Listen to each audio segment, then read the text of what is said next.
स्वर्ग महाराज 3 प्रकार के होते हैं। कितने प्रकार के? एक स्वर्ग है जहां का अधिपति इंद्र है। कौन है? आप भी बोलो ना, अकेले मैंने ठेका नहीं ले रखा बोलने का। हाँ, बुलवाता आप लोगों से इसलिए कहीं आप सो ना जाओ, क्योंकि ये सोने का टाइम आप लोगों का है। तो पहला स्वर्ग कौन है? इंद्र लोक, वहां का राजा इंद्र है। अब इस स्वर्ग में क्या है ये ध्यान देना है। क्या है? यहाँ पे सुख सुविधा बहुत है, लग्जरीज बहुत है, ज्वेलरीज बहुत है, बट शांति नहीं है। आपने देखा होगा, आपने पूजा किया होगा तो पंडित जी आए होंगे, बोले आसन के नीचे जल छोड़ो, मस्तक से लगाओ, नहीं तो इसका फल इंद्र ले लेता है। कोई भी यज्ञ कर्म करो, कोई भी शुभ कार्य करो, विघ्न डालने इंद्र पहुंच जाता है। क्यों? क्योंकि इंसिक्योरिटी नहीं है उसके अंदर, उसे बर्दाश्त नहीं होता कोई सत्कर्म कर ले तो उसको सिंहासन डोलने लगता है। तो कहीं महाराज हम ऐसे स्वर्ग की कामना तो नहीं कर रहे? दूसरा स्वर्ग है इसके बिल्कुल अपोजिट। दूसरा स्वर्ग है कैलाश, जहां के स्वामी हमारे भोलेनाथ, जहां के स्वामी हमारे भोलेनाथ हैं। अब ध्यान देना, वहां पर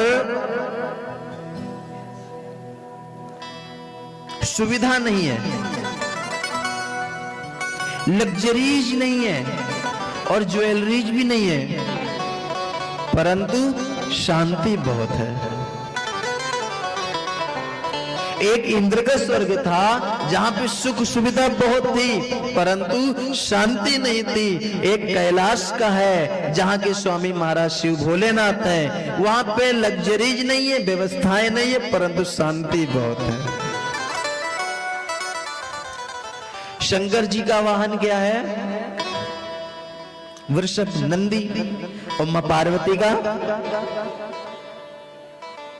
शेर। नंदी और शेर एक साथ, शांति है तभी तो हो सकता है। ने कहा पॉसिबल है क्या?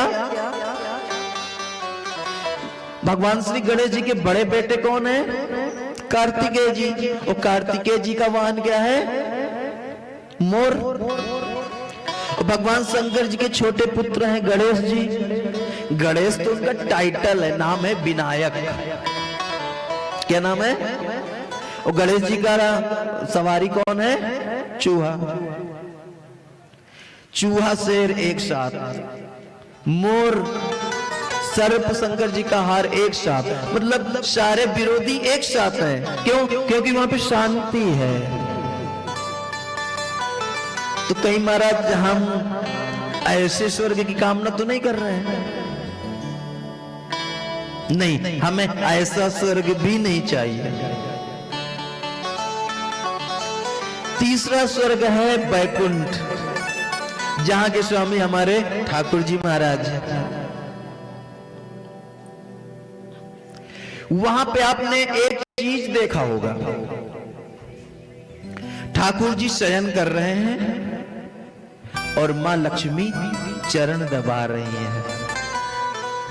मतलब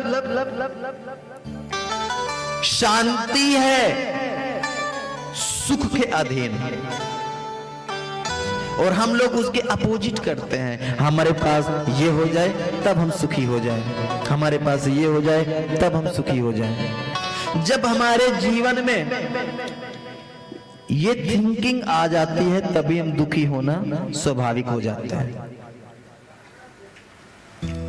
जब शांति सुख के अधीन हो जाएगी जीवन में, वही सही रहेगा। तो हम आप लोगों को ये कामना नहीं कहते कि आप स्वर्ग जाओ, परंतु ये जो 7 दिवसीय ज्ञान यज्ञ, ज्ञान गंगा है, इसको श्रवण करने से मैं ये वादे से कह सकता हूं, भागवत भगवान को साक्षी मानकर, कि आपके जीवन में स्वर्ग जैसी अनुभूति वर्तमान में हो जाएगी। ये मैं वचन देता हूं। मरने के बाद स्वर्ग जाना होता है वो बात अलग है, परंतु आपके जीवन में ही स्वर्ग जैसी अनुभूति हो जाए, ये भागवत आपको प्रदान करती है।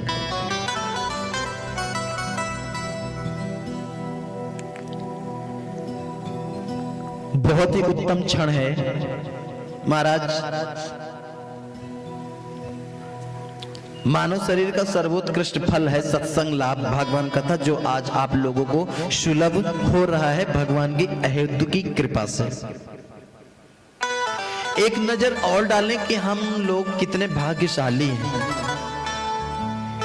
84 लाख योनियां हैं, जीव हैं, कितने सबको पता है।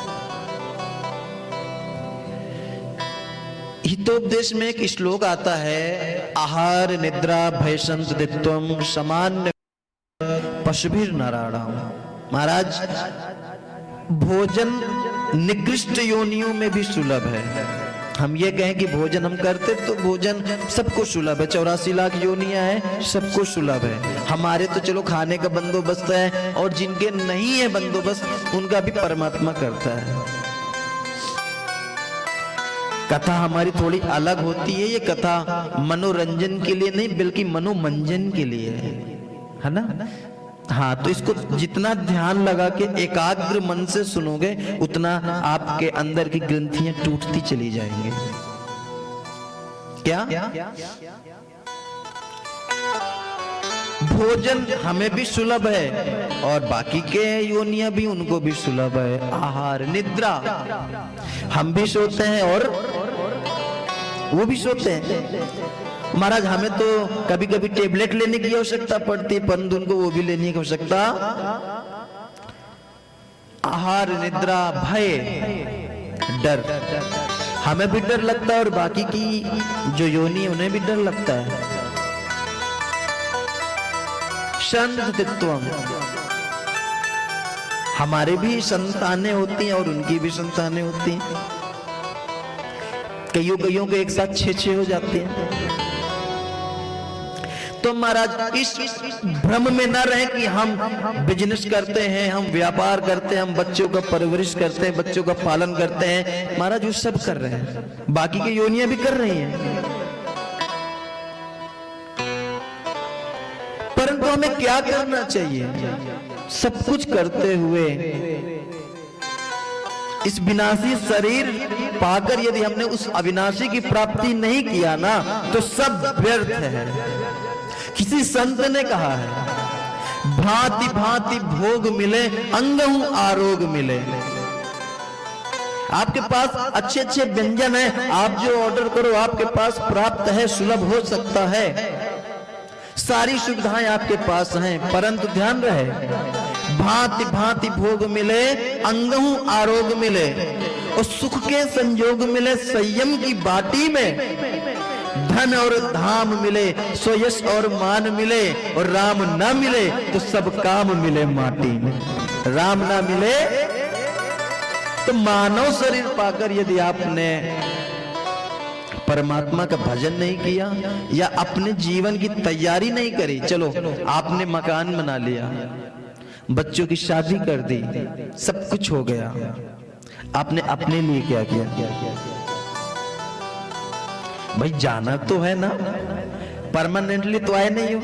परमानेंटली कोई आ गया हो तो उसके लिए हम प्रणाम करते हैं। अगर आपको लगता है नहीं भाई सबको जाना है, तो तैयारी क्या किया है? आप 4 दिन के लिए भी कहीं जाते हो तो अब 1-2 सेट कपड़े तो रखते होंगे हैं? और फिर यहां से तो हमेशा के लिए जाना है, तो उसके लिए कुछ तैयारी तो कर रखी होगी। आपने नहीं करी है तो ये आप सब मिल के ना ये तैयारी कर रहे हो जाने की। वहां पर यही काम आएगा कि आपने जीवन में किया क्या है। लोग मिलेंगे पूछेंगे तुम्हारा व्यापार कितना है, लोग मिलेंगे पूछेंगे तुम्हारा खानदान कितना है, लोग मिलेंगे, पूछेंगे तुम्हारा व्यापार कितना है, परंतु ये कोई नहीं पूछेगा कि भगवान से तुम्हारा प्यार कितना है।